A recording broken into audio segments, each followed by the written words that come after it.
কাঁকড়া চাষ করা এবং বিক্রয় করা 100% জায়েজ। কাঁকড়া আর চিংড়ি একই স্বাদ।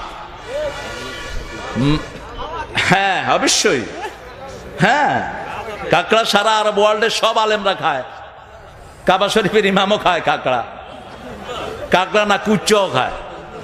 মা ইউজবাহু ফিল বাহার, সাগরে যত প্রাণী ঘুরে সব হালাল।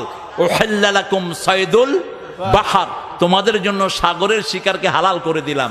এই আয়াতের প্রেক্ষিতে শুধু ইমাম আবু হানিফার যারা আমরা অনুসারী, আমরা শুধু কাঁকড়া খাই না, কচ্ছপ খাই না, তারপরে কুমির খাই না, হাঙ্গরও খাই না, কিন্তু বাকি সবাই কচ্ছপ, ক্যামরা যা আছে, কুমির কিচ্ছু বাদ পড়ে না, ইচ্ছা মতো খায়। শামুক, শামুক এগুলো নাজায়েজ না, আপনি নাজায়েজ বলতে পারবেন না।